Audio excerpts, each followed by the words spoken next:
ഇന്നുച്ചക്ക് കല്യാണം ഉണ്ടായതുകൊണ്ട് തന്നെ രാവിലെ ചോറൊന്നും വെച്ചിട്ടുണ്ടായിരുന്നില്ല കേട്ടോ. കല്യാണമൊക്കെ കഴിഞ്ഞ് വന്ന് വൈകിട്ടാണ് പിന്നെ ചോറ് വെക്കാൻ നോക്കുന്നത്. അപ്പോൾ കഞ്ഞിക്കുള്ള വെള്ളം തിളപ്പിക്കാൻ വെച്ച് കൊടുത്തിട്ടുണ്ട്. പിന്നെ വേഗം അരിയും കഴുകി ഇട്ട് കൊടുത്തു. പുറത്താണെങ്കിൽ മഴ നല്ല തകൃതിയായിട്ട് പെയ്തുകൊണ്ടിരിക്കുകയാണ്. നല്ല ഇടിവെട്ടും മിന്നറിയലും ഒക്കെ ഉണ്ട് കേട്ടോ. ആകെ ഇരുട്ട് മൂടി നിൽക്കുകയാണ്. ഞാനിവിടെ മഴ കണ്ടുകൊണ്ട് നിൽക്കുന്ന സമയത്ത് അരി തിളച്ച് വന്നിട്ടുണ്ട്. ഒരു തിളക്കുമ്പോൾ തന്നെ റൈസ് കുക്കറിലേക്ക് ഇറക്കി വെക്കോട്ടോ. പിന്നെ അത് അവിടെ ഇരുന്ന് ആയിക്കോളും. കുറച്ച് ചെമ്മീൻ ഇരിപ്പുണ്ടായിരുന്നു, അതൊന്ന് വേവിച്ച് വെക്കാമെന്ന് വിചാരിച്ചു. അപ്പോൾ ഉപ്പും മഞ്ഞൾപ്പൊടിയും കുറച്ച് വെള്ളവും കൂടെ ഒഴിച്ച് അതൊന്ന് വേവിച്ചെടുക്കുന്നുണ്ട് കേട്ടോ. രാവിലത്തെ അല്ല, വൈകിട്ട് ചായ കുടിച്ച കുറച്ച് പാത്രങ്ങൾ കഴുകി വെക്കാനുണ്ടായിരുന്നു, ഗ്ലാസും സംഭവങ്ങളൊക്കെ ആയിട്ട്. അപ്പം അതൊക്കെ ഒന്ന് വേഗം കഴുകി വെക്കാണ്, അല്ലെങ്കിൽ രാത്രി ആകുമ്പോഴേക്കും ഒരുപാട് പാത്രമാവും.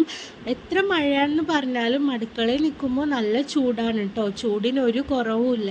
അപ്പം ഞാൻ വേഗം ഒരു പാഷൻ ഫ്രൂട്ടിൻ്റെ ഒരു വെള്ളം ഉണ്ടാക്കി കുടിക്കുകയാണ്.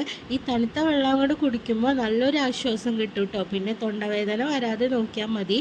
അപ്പോഴേക്കും ചെമ്മീനും വെന്ത് വന്നിട്ടുണ്ട്. അത് മൂടി വെച്ചിട്ട് ഞാൻ പോയി മരിബൊക്കെ നിസ്കരിച്ച് വന്നിട്ടാണ് കേട്ടോ ബാക്കിയുള്ള പണികളൊക്കെ നോക്കുന്നത്. അപ്പോൾ ചെമ്മീൻ റോസ്റ്റ് ചെയ്യാനും ജാതിക്ക ചമ്മന്തി അരക്കാനാണ് കേട്ടോ പറഞ്ഞിട്ടുള്ളത്. ജാതിക്ക ചമ്മന്തി ഇവിടെ ഹസ്ബൻഡിന് നല്ല ഇഷ്ടമാണ്. പിന്നെ ചൂട് ചോറിൻ്റെ കൂടെ കഴിക്കാൻ നല്ല ടേസ്റ്റാണ്. അങ്ങനെ പിന്നെ ചെമ്മീൻ വേവിച്ച് വെച്ചേക്കുന്നതുകൊണ്ട് മസാല ഉണ്ടാക്കിയിട്ടുണ്ട്, ആവശ്യമുണ്ടായിരുന്നുള്ളൂ. അപ്പോൾ ചെമ്മീൻ റോസ്റ്റും പിന്നെ ജാതിക്ക വേഗം തൊണ്ടൊക്കെ കളഞ്ഞ് തേങ്ങയും ജാതിക്കയും പച്ചമുളകും ഇഞ്ചിയും ഉപ്പും കൂടെ ചേർത്ത് ഒരു ചമ്മന്തിയും കൂടെ റെഡിയാക്കി എടുത്തിട്ടുണ്ട്. ചമ്മന്തിയും ചെമ്മീൻ റോസ്റ്റും റെഡിയായിട്ടുണ്ട്. അപ്പോൾ ഇതുവരെ സബ്സ്ക്രൈബ് ചെയ്യാത്തവരാണെങ്കിൽ സബ്സ്ക്രൈബ് ചെയ്തൊന്ന് സപ്പോർട്ട് ചെയ്യണേ. അപ്പോൾ ശരി, പിന്നെ കാണാം.